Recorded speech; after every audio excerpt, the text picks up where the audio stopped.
جس کو جاگیر کہنا چاہیے ان کی، اس جاگیر میں انہوں نے پانی کی فراہمی کے لیے کام کیا اور وہاں پہ صحت کی سہولتیں، تعلیم کی سہولتیں فراہم کی، اور یہ کوئی ماضی کی بات نہیں، یہ حال کی بھی بات ہے۔ اس وقت بھی یہ سارے وہ منصوبے ہیں جن پر کام جاری ہے۔ ابھی جو کتاب انہوں نے لکھی ہے، یہ پاکستان میں آپ سب لیگل کمیونٹی کے لوگ یہاں پہ موجود ہیں۔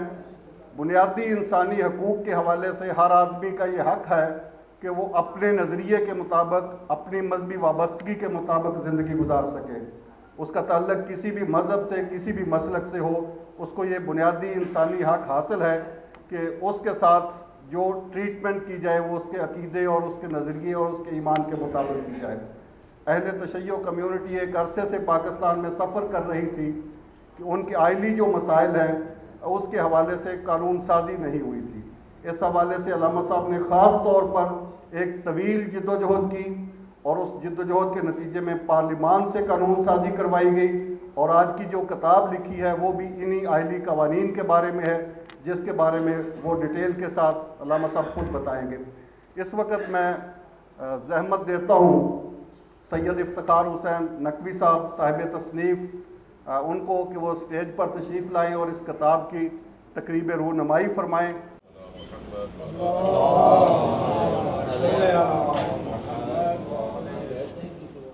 میں آپ حضرات کا انتہائی شکریہ ادا کرتا ہوں کہ آپ مختصر وقت میں ہماری دعوت پر یہاں تشریف لائے۔ حمد ہے اللہ کی جس نے اپنی معرفت مجھے دی اور مجھے عقل کا اندھا نہیں بنایا۔ حمد ہے اللہ کی جس نے مجھے اپنے حبیب مصطفیٰ محمد صلی اللہ علیہ وآلہ وسلم کی امت سے قرار دیا، جسے خیر امت کا شرف دیا ہے۔ حمد ہے اللہ کی جس نے مجھے اپنے حبیب مصطفیٰ حضرت محمد مصطفیٰ صلی اللہ علیہ وآلہ وسلم کے اہل البیت علیہ السلام کی ولایت اور محبت عطا کی، جنہیں اللہ تعالیٰ نے اپنے حبیب کا نائب قرار دے کر انہیں آپ صلی اللہ علیہ وسلم کے علم کا وارث بنایا۔ حمد ہے اللہ کی جس نے ہماری ہدایت کے لیے قرآن مجید جیسی کتاب ہمیں مرحمت فرمائی، جس میں انسان کی ترقی و فلاح اور کامیابی کے تمام ضابطے موجود ہیں۔ اس کتاب کی تشریح و تفسیر اپنے حبیب مصطفیٰ محمد صلی اللہ علیہ وآلہ وسلم کے ذریعے کر دی اور ان کی اتباع کو فرض قرار دیا۔ اللہ کی حمد ہے کہ اس نے ہم انسانوں کی رہنمائی کے لیے کتاب بھی دی اور اس کے لیے معلمین بھی اپنی جانب سے قرار دیے۔ معلم اول حضرت محمد مصطفیٰ صلی اللہ علیہ وآلہ وسلم، اور ان کے بعد ان کے علم کے وارث ائمہ اہل البیت علیہ السلام ہیں۔ حمد ہے اس ذات کی جس نے ہمیں یہ توفیق دی کہ قرآن و اہل البیت کو ہماری رہنمائی اور ہدایت کا ذریعہ بنایا۔ حمد ہے اللہ کی جس نے ہمارے لیے بطور دین، بطور نظام اسلام کو چنا اور پسند فرمایا اور اسے انسانوں کے لیے کامل نظام حیات قرار دیا۔ اس میں شک نہیں کہ ہمارے تمام مسائل کا حل قرآن و سنت میں موجود ہے، اور ہر مسلمان کی ذمہ داری ہے کہ وہ قرآن و سنت کے مطابق زندگی گزارے۔ آج کے حوالے سے سب سے پہلے تو آپ حضرات کا شکریہ کہ شریکت الحسین پبلیکیشن پاکستان کی دعوت پر آپ تشریف لائے۔ آج کی یہ تقریب جیسا کہ آپ کے علم میں ہے، قانون سے متعلق میری کتاب مسلم آئلی قوانین بمطابق فقہ جعفری کی رونمائی کے بارے میں ہے۔ ہمارا آئین قرآن و سنت کے مطابق قانون سازی کی ذمہ داری پارلیمنٹ کو دیتا ہے، اور قرآن و سنت کی تفسیر ہر فقہی مکتب و مسلک کے ہاں جو معتبر ہے اسے قبول کرنے کا کہتا ہے۔ آئین میں اسلامی نظریاتی کونسل کی ذمہ داری قرار دی گئی ہے کہ وہ قانون سازی پر نظر رکھیں۔ قانون قرآن و سنت کے مطابق بنایا گیا ہے یا نہیں؟ اگر ایسا نہ ہو، یعنی قرآن و سنت کے مطابق قانون پاس نہ ہو یا پاس ہو اور اس کے مطابق نہ ہو، تو پھر پارلیمنٹ سے تجدید نظر کی سفارش کرے۔ ہمارا ملک اسلامی نظام کو عملی جامہ پہنانے کے لیے قائم ہوا تھا، افسوس ابھی تک یہ خواب تشنہ تکمیل ہے۔ بانی پاکستان قائد اعظم محمد علی جناح رحمۃ اللہ علیہ کے بیانات اس حوالے سے بڑے واضح ہیں۔ آج کے حوالے سے میں بحیثیت مصنف یہ قانون کی کتاب جو ہے یہ اہل تشیع کے لیے قانون سازی میں ایک اضافہ کے طور پر پیش کرتا ہوں۔ شیعہ مسلک سے تعلق رکھنے والوں کے لیے ایک پرابلم تھا، بالخصوص خواتین کے لیے۔ جب میراث کی تقسیم کا معاملہ آتا تھا تو کتنی زیادہ ایسا بیوہ خواتین ہیں جن کو میراث سے محروم کر دیا جاتا تھا، اور شہرت یہ تھی کہ شیعہ مسلک میں بیوہ کی میراث ہی نہیں ہے، خاص کر جس کی اولاد نہ ہو۔ اور اسی طرح جو طلاق کا مسئلہ ہے اس میں بھی جو عدالتوں سے فیصلے دیے جاتے ہیں وہ فقہ جعفری کے خلاف تھے، جس وجہ سے عدالت سے تو خواتین کو طلاق مل جاتی تھی، لیکن جب معاملہ ہوتا تھا کہ یہ تو شرعی طلاق نہیں ہوئی، اس میں وہ شرائط نہیں ہے، تو وہ جب رجوع کرتے علماء کے پاس تو وہ شوہر جس نے پہلے زیادتی کی، کیونکہ اگر زیادتی نہ ہو تو پھر عورت کیوں جائے عدالت میں؟ زیادتی ہوتی ہے تو عورت جاتی ہے، ورنہ وہ تو بیچاری بڑے آرام سے زندگی گزار رہی ہوتی ہے۔ مردوں کی زیادتی کی وجہ سے وہ عدالتوں کے دھکے کھاتی ہیں۔ اسے جب پتہ چلتا ہے کہ ابھی تو طلاق نہیں ہوئی، یہ تو ابھی شرعی سیغے پڑھنے ہیں، تو وہ کہتے تھے نہیں میں نے اس کو ذلیل ہی کرنا ہے، نہیں دیتا طلاق۔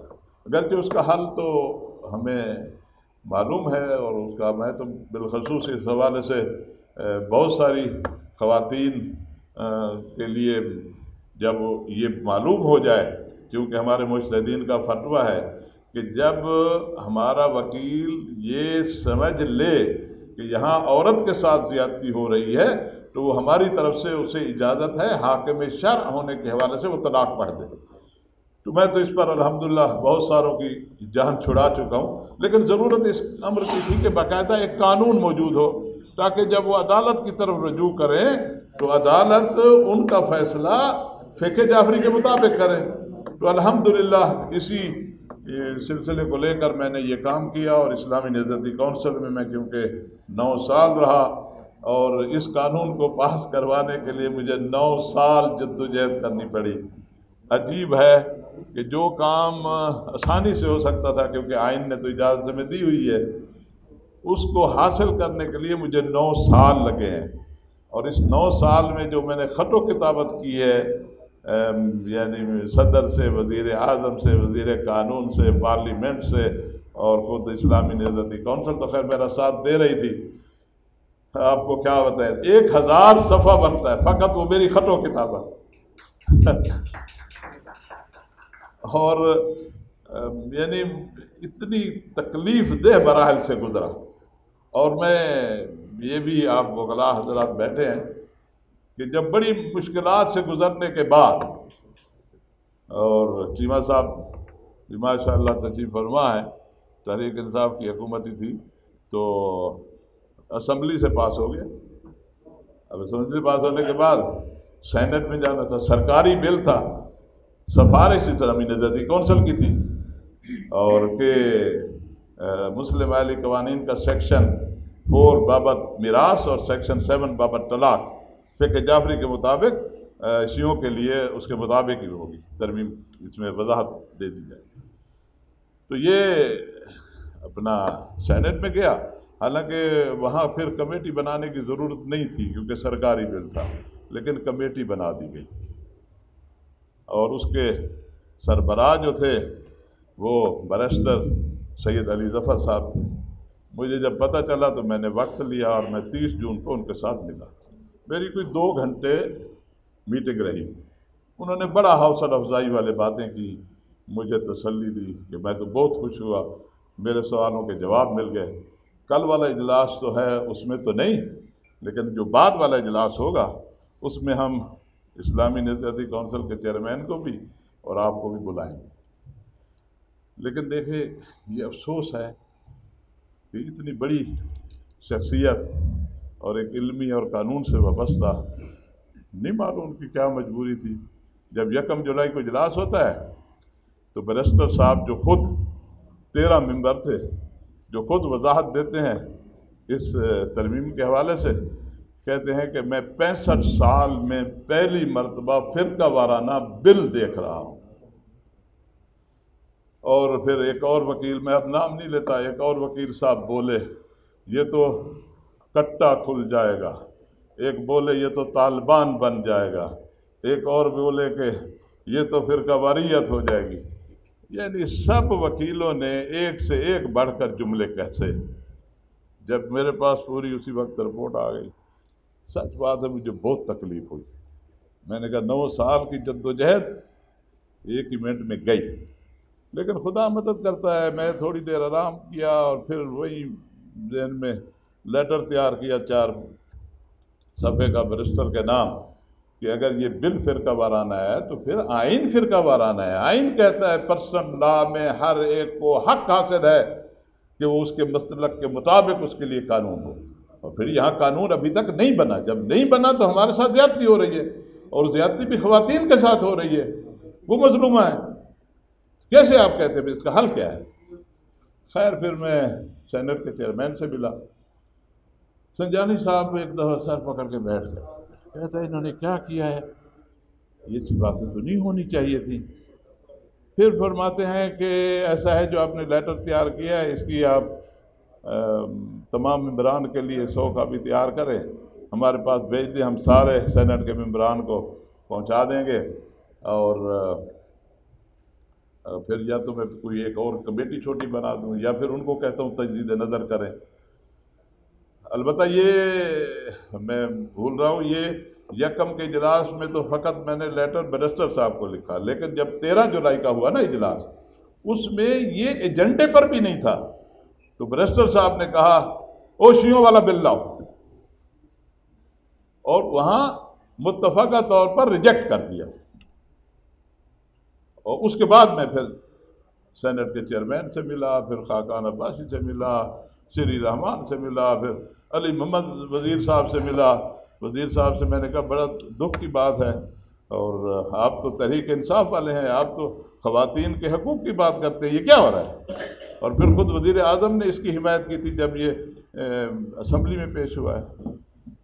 بہرحال وہ میری یہ موومنٹ، اس پر پھر وزیر قانون صاحب نے مجھے بلایا، انہوں نے تسلی دی کہ یہ اسمبلی سے پاس ہوا ہے، آپ گھبرائیں نہیں، 3 مہینے گزر جائیں گے، ہم مشترکہ اجلاس میں اسے پاس کروا دیں گے۔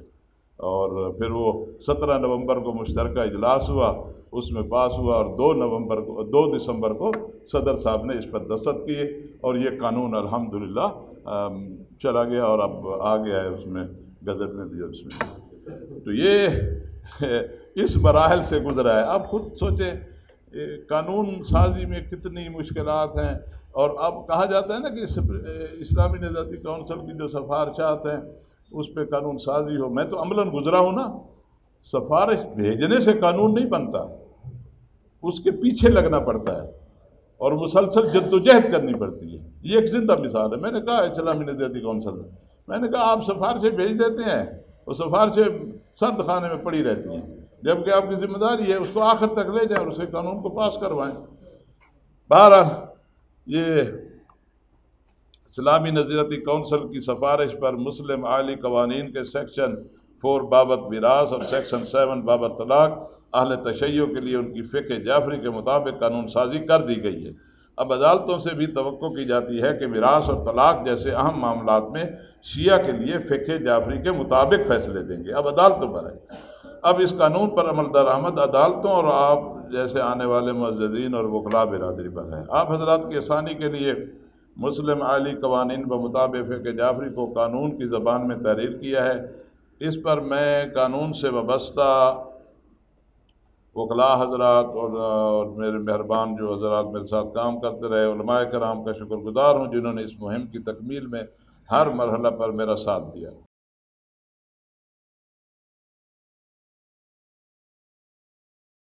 میں درخواست گزار ہوں علامہ ڈاکٹر راغب حسین نعیمی صاحب سے۔ علامہ ڈاکٹر راغب حسین نعیمی صاحب خاص طور سے ان کا پوائنٹ آف ویو اس کتاب کے حوالے سے ہمارے لیے بڑا مفید ہوگا۔ ممبر ہیں اسلامی نظریاتی کونسل کے، اور پاکستان میں اہل سنت مکتبہ فکر کی نمائندگی تو کرتے ہی کرتے ہیں، دنیا بھر میں مسلمانوں کے لیے بڑا نام اور قابل فخر نام ڈاکٹر راغب نعیم صاحب۔ بسم اللہ الرحمن الرحیم۔ میں نے کتاب کو جستہ جستہ دیکھا ہے، جسے انگریزی میں کہتے ہیں اے برڈز آئی ویو، اور جن نکات کو میں یہاں پر پیش کرنا چاہوں گا، یقینی طور پہ مجھے 10 میں سے 2-3 منٹ ملیں گے پیش کرنے کے لیے، شاید میں سارے پیش نہ کر سکوں، لیکن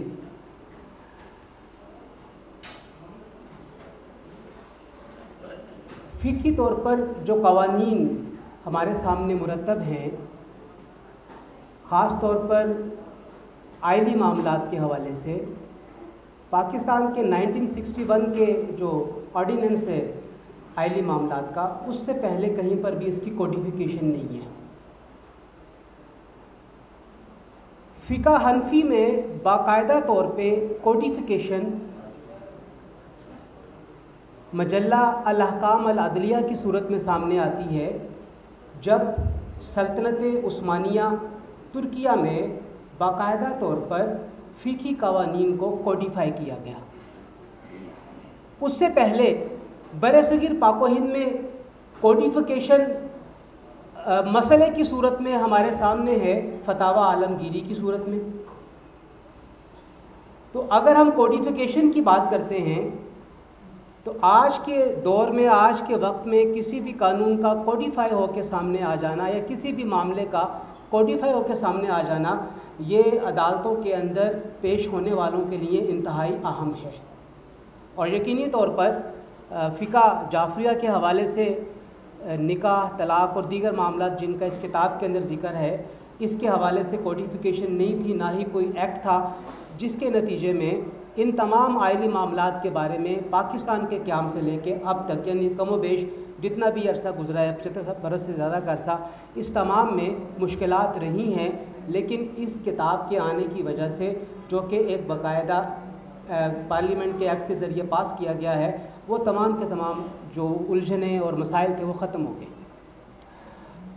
کتاب پر باقاعدہ طور پہ تبصرے میں چند اس کے نکات آپ کے سامنے یقینی طور پہ پیش کرنا چاہوں گا کہ سب سے پہلے اس کتاب میں شیعہ مکتبہ فکر کی وہ تمام کوششیں تاریخ کا حصہ جو بنی ہیں، ان کے اوپر ایک باقاعدہ طور پر پرفیس میں یا دیباچے کے اندر کم و بیش 60-70 صفحات کے اندر اس پوری تاریخ کو سمو دیا گیا ہے کہ کس طریقے سے یہ کتاب ایوالو ہوئی۔ اس کے بعد جو ایک اہم چیز مجھے اس میں نظر آئی ہے، وہ میں چاہوں گا ذکر کروں آپ کے ساتھ، کہ نکاح مسیار کے علل و اسباب بڑی تفصیل کے ساتھ یہاں پہ بیان ہوئے ایک کتاب کی صورت میں، جبکہ اس سے پہلے ہم نکاح مسیار کے حوالے سے معاملات کو نہیں دیکھتے ہیں۔ اس کے بعد چیپٹر 30 کے اندر جہیز کا قانون بیان ہوا۔ یہاں پہ میں یہ ایڈ کرنا چاہوں گا کہ جو جہیز کے حوالے سے باقاعدہ ایک الگ سے بھی ایکٹ ہے، اس ایکٹ جس میں اب ترمیم ہونے جا رہی ہے کہ وہ جو مقدار ہے 100 روپے کی جو کوئی کسی کو تحفہ دے سکتا ہے، اس میں اب اضافہ ہونے جا رہا ہے، یا جہیز کی مقدار کتنی ہونی چاہیے، جو اس وقت اسلامی ذاتی کونسل کے اندر 4 تولے سونے کے برابر اس کی مقدار کو متعین کیا جا رہا ہے۔ اگر اس ریفرنس کو بھی یا اس کے پس منظر میں اگر اس چیپٹر کو لکھا جاتا تو یقینی طور پہ اس میں مزید رہنمائی ہمیں دستیاب ہو جاتی۔ اس کے ساتھ پھر یہاں پر جو طلاق کے حوالے سے بات کی گئی ہے، بڑی تفصیل کے ساتھ بات کی گئی ہے۔ بہرحال ایک شیعہ مکتبہ فکر میں ایک الگ بھی ایک نظریہ ہے جس میں طلاق کے عمل کو آسان بنائے جانے کی طرف رجحان پایا جاتا ہے۔ مجھے نہیں معلوم، اتنی ڈیٹیل سے میں نے یہ طلاق والا چیپٹر نہیں پڑھا کہ اس میں کتنی تفصیل سے بات کی گئی، لیکن بہرحال طلاق کے معاملات جس طرح آج ہم ہوتے ہوئے دیکھتے ہیں، جو کہ خلا کی صورت میں ہیں، جس میں ایک طرف ڈسولوشن آف میرج کی بات کی جاتی ہے اور دوسری طرف کہا جاتا ہے یہ آن دا بیسس آف خلا ہے، تو تنسیخ نکاح ایک الگ چیز ہوتی ہے اور خلا ایک الگ چیز ہے۔ خلا تو میاں اور بیوی کی اتفاق رائے سے ڈیولپ ہوتا ہے، جبکہ تنسیخ نکاح وہ عدالت یا قاضی کا حق ہے تو میں یہ سمجھتا ہوں کہ ہمیں عدالتوں کے اندر بھی اس بات کو بڑی تفصیل سے بیان کرنے کی ضرورت ہے کہ ڈسولوشن آف میریجز کی جو ریزن ہیں وہ دوسرے ہوتے ہیں اور جو خلا ہے وہ ایک الگ چیز ہے. ان دونوں کو جو مکس کر دیا گیا عدالتوں کے اندر, اس کے اوپر توجہ کرنے کی ضرورت ہے اور اس کو بھی وضاحت کے ساتھ آگے لے کر. ایون جو مکتبہ فکر حنفی ہے اس کے اندر بھی اس کے اوپر بڑی امبیرسمنٹ ہے علماء کے اندر کہ جو ڈسولوشن آف میرج میں خلا کو شامل کر دیا گیا ہے وہ نہیں ہونا چاہیے. اسی طریقے سے باقاعدہ طور پہ ہم یہ دیکھتے ہیں کہ جو آرٹیکل نمبر 46 ہے اس کی جو سب آرٹیکل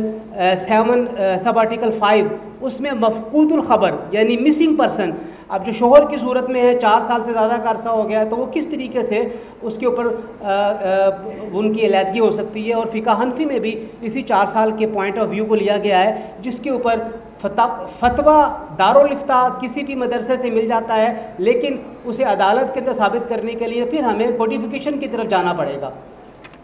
اسی طریقے سے آگے ہم بات کرتے ہیں خیار تدلیس کی.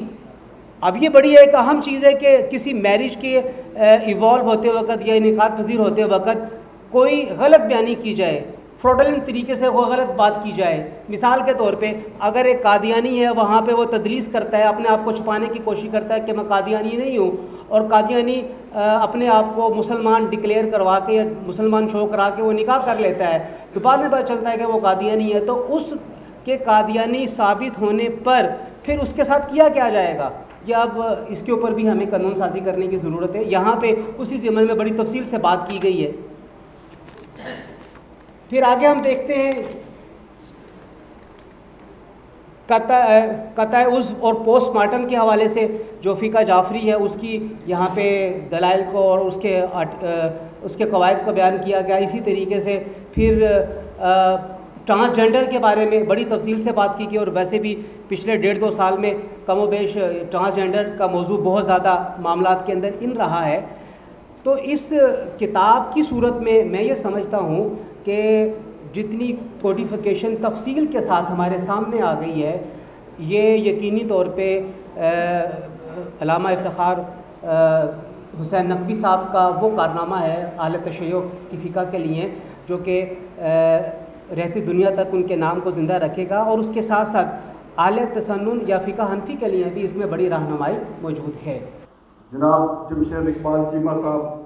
بسم اللہ الرحمن الرحیم. جناب علامہ سید افتخار حسین صاحب, جسٹس صاحبان, مغلا حضرات, صافی رانا صاحب, سارے لوگوں کو السلام علیکم. جی میں چونکہ آپ بڑے پڑھے لکھے لوگ ہیں تو کتاب کے حوالے سے میں نے تھوڑی سی پڑھی ہے اور میں نے تعارف دیکھا نقوی صاحب کا, تو مجھے 2-3 باتیں اس میں سے پوائنٹ آؤٹ کرنے والی ہیں کہ سارا تو پڑھ نہیں سکا یا دیکھ نہیں سکا میں. داجل میں انہوں نے جو کام کیا ہے یا پچاد میں آگے پہاڑوں کے پاس, تو میں چونکہ اس علاقے کو جانتا ہوں تو میں واقعی وہ کہ کس علاقے میں, پھر میاں والی کے جو آپ کہنے پچاد کے علاقے ہیں پہاڑوں کے آگے وہاں پہ یا یونیورسٹی وہاں بنانا ڈیفینیٹلی بہت بڑے کام ہیں. اور پھر میں جب ان کے ٹی وی چینل کی پالیسی کو دیکھتا ہوں وہ بھی سچی بات ہے, وہ بڑی بیلنس اور سچ اور حق پہ مبنی ہے, وہ بڑی اچھی چیز ہے. ڈاکٹر سعید الہی صاحب, گزارش کرتا ہوں تشریف لائیے اور اپنے خیالات کا اظہار. بسم اللہ الرحمن الرحیم. افتخار نقوی صاحب سے میری رفاقت کوئی 2 دہائیوں پر مشتمل ہے, اور ان سے دوران ہلال عنبر میری جو وہاں تعیناتی تھی اس دوران اکثر و بیشتر ملاقات ہوتی تھی. اور ہم جیسے بتایا گیا تو میں سوچتا تھا کہ میں نے کبھی زندگی میں جن دیکھا ہے, اور یہ میں سوال کروں گا شرکا سے کہ آپ نے کبھی جن دیکھا ہے, تو آپ کا جواب ہوگا نہیں. میرا جواب بھی یہی تھا نہیں, لیکن اب میرا جواب اس بات میں ہے. اب آپ سب ان کو دیکھ لیں ایک بار, اس لیے نہیں کہ آپ اس کو غلط مطلب مت لیجئے. ایک شخص بیک وقت اتنے کام کرتا ہے, کتابت, خطابت, تبلیغ, اور اس کے بعد تعلیم, محبت, انسانی خدمت, یہ سارے کام ایک انسان کی ممکنات میں شامل نہیں. تو میں ہمیشہ دیکھتا تھا کہ نقوی صاحب ان کا اتنا وسیع کینوس ہے کہ یہاں ان کا ذکر ہو چکا, لیکن میں چند چیزیں کہتا چلوں کہ پورے پاکستان کے طول و عرض میں انسانی خدمات کے لیے سرگرم رہے ہمیشہ، صبح ہو، شام ہو یا رات ہو۔ اس کے علاوہ تعلیم، تبلیغ، اور جب فحاشی اور رانی کا طوفان ہو تو اس کے آگے آہنی دیوار خود بھی بن جاتے اور ان کا ٹی وی چینل بھی۔ تو ایسے لوگ جب کہت و رجال کا زمانہ ہو تو کم ہوتے جاتے ہیں، تو ہمیں ایسے لوگوں کی قدر کرنا ہے، ان کی عزت کرنی ہے۔ اللہ تعالیٰ ان کو لمبی عمر دے۔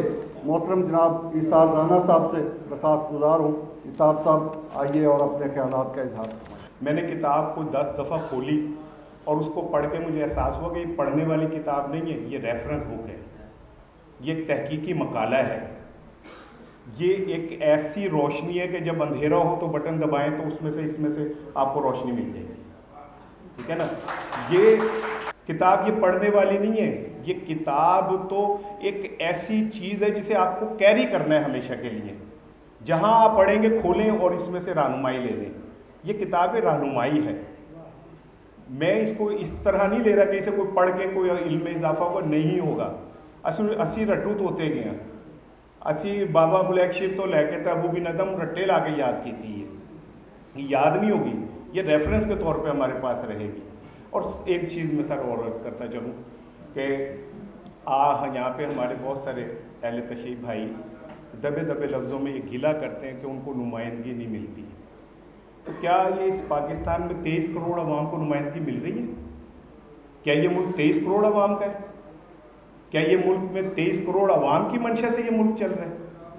کیا اس ملک میں 23 کروڑ عوام کی خواہشات کے مطابق سب کچھ ہو رہا ہے؟ اتنے منافق ہیں ہم لوگ، اتنے جھوٹے ہیں ہم لوگ کہ ہم کہتے ہیں کہ ہمارے آئین کا پہلا جو وہ نقطہ ہے وہ یہ کہ تمام قوانین قرآن و سنت کے تابع ہوں گے، اور ہم سود کے اندر کاروبار کرتے ہیں سرکاری طور پہ، جس کے لیے میں نے کبھی اپنی زندگی میں نبی پاک کو اتنا سخت رد عمل دیتے نہیں دیکھا۔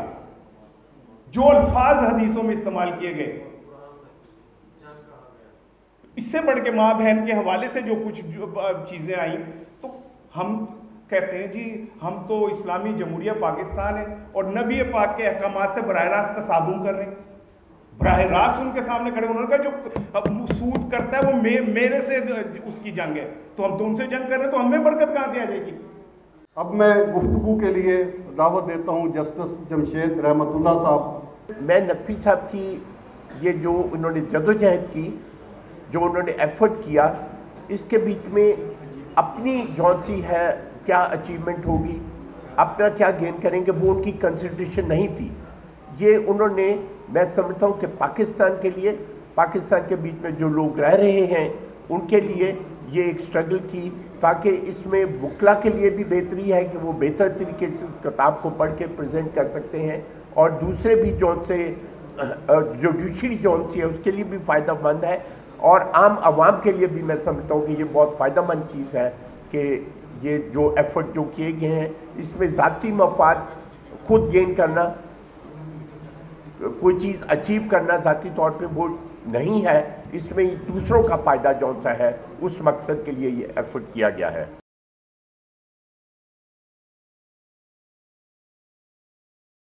میں پاکستان کے نامور قانون دان ایڈوکیٹ سپریم کورٹ اور سابق جج سید ذوالفقار بخاری صاحب سے گزارش کرتا ہوں تشریف لائیں۔ بسم اللہ الرحمن الرحیم۔ جناب مولانا افتخار حسین نقوی صاحب، معزز علماء کرام، وکلاء حضرات،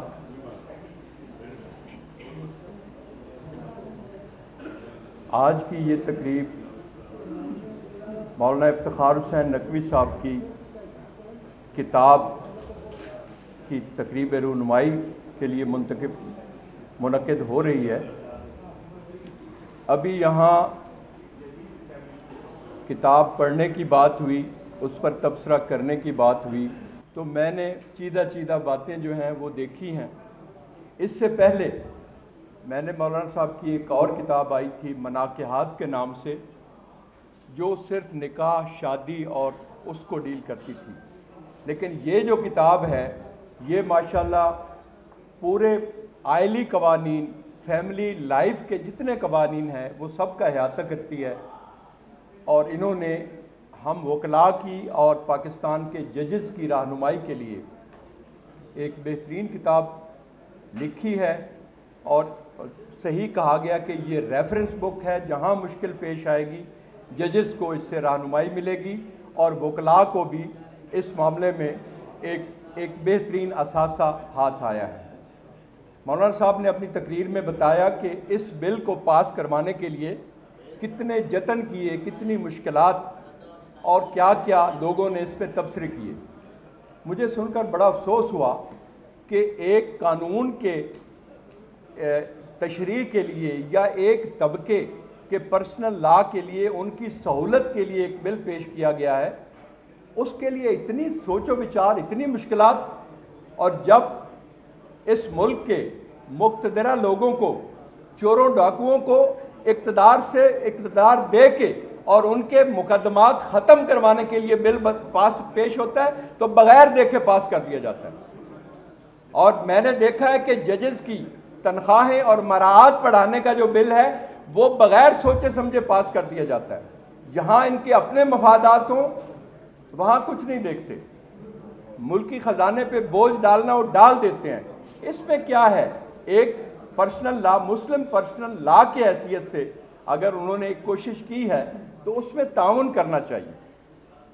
مولانا صاحب کا سارے پہلو جناب کے سامنے آئے، ابھی یہاں بات ہوئی انہوں نے نلکے لگوائے، میں سمجھتا ہوں کہ وضاحت ہونی چاہیے، انہوں نے نلکے نہیں، انہوں نے بڑی بڑی ٹربائن لگوائی ہیں اور بلا یہ تمیز کہ یہ کس کو فائدہ دے گی۔ جس طرح سورج پوری دنیا کو روشنی دیتا ہے، انہوں نے مختلف اور پسماندہ علاقوں میں کہ جہاں دور دور سے لوگ میلوں سے پانی پینے کا لے کے آتے ہیں، وہاں ٹربائنیں لگوائی ہیں کہ جو سیراب کر رہی ہیں فصلوں کو بھی، لوگوں کو بھی، انسانوں کو بھی اور جانوروں کو بھی۔ میں سمجھتا ہوں کہ علماء کا کام صرف بہت اچھا ہے دین کی تبلیغ کریں، لیکن کچھ علماء ایسے ہونے چاہیے کہ جو پورے دین کا احاطہ کریں، تعلیم میں بھی آگے بڑھیں، معاشرے کی خدمت میں بھی آگے بڑھیں، اور اس ملک کی تمام سیاسی جماعتیں یا حکومتی ادارے جو ہیں، آج تک میں نے ان کی ترجیح انسان نہیں دیکھی، عام شہری ان کی ترجیح نہیں ہے۔ تو اگر ایسے لوگ، ایسے درد دل رکھنے والے لوگ، اور خاص طور پر علماء اگر آگے بڑھیں اور عام شہری کی مشکلات، عام لوگوں کے سہولت کے لیے اگر وہ فلاحی کام کریں تو اس سے بڑا اور کوئی کام نہیں۔ سپریم کورٹ کے ایڈوکیٹ اور سابق جج لاہور ہائی کورٹ میاں شاہد اقبال صاحب، آپ سے گزارش ہے کہ آپ تشریف لائیے۔ بات کرنی مجھے مشکل کبھی ایسی تو نہیں تھی، میں اسی فکر تک اپنے آپ کو محیط رکھوں گا اور پھر اپنے اس کتاب کے متعلق بات کروں گا۔ یہ اتنا شعر میں نے کیوں پڑھا؟ جو محفل پڑھے لکھے لوگوں کی ہوتی ہے وہاں بات احتیاط سے اور سوچ سمجھ کے اور دھیان سے کرنی پڑتی ہے۔ لفظ کاما فل سٹاپ پر بھی اعتراض ہو جاتا ہے، اور اعتراض کرنے والا بجا۔ میں علامہ صاحب کی کتاب کے متعلق جو میں نے، آپ یہ کہیں کہ کتاب کو میں نے اچھی طرح پڑھا ہے، اتنی صحت مند کتاب تو دیکھ کے بھی آدمی رک جاتا ہے کہ کتنا ٹائم لگے گا۔ علامہ صاحب نے اپنے اوپننگ میں جو اس کتاب میں جو نوٹیفیکیشنز دیے ہیں، ایز اے لائر مجھے وہ بہت اچھے لگے، اس لیے کہ ہماری قانون کی ساری کتابوں میں آپ کو نوٹیفیکیشن نمبر ملے گا اس کے فٹ سٹیپ میں اور ڈیٹ مل جائے گی۔ نوٹیفیکیشن نہیں ملتا، ہمیں نوٹیفیکیشن ڈھونڈنے کے لیے پھر جو ہماری لائبریری ہے وہاں سے جا کے اس کا نکالنے پڑتے ہیں، اور عموماً نوٹیفیکیشن اویلیبل نہیں ہوتے۔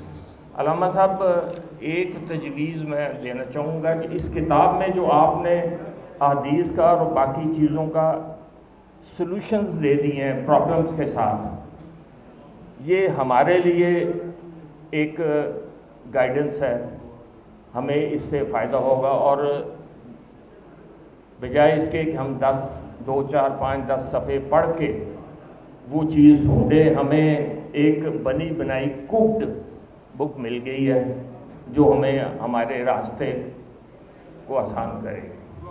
آپ کا اس لحاظ سے بہت شکریہ کہ آپ نے ایک چیز میں سجیسٹ کروں گا جانے سے پہلے کہ ایز اے لائر ہمیں عادت پڑ جاتی ہے کہ سارا حالات بیان کرنے کے بعد reference is made to PLD so and so supreme court page so and so.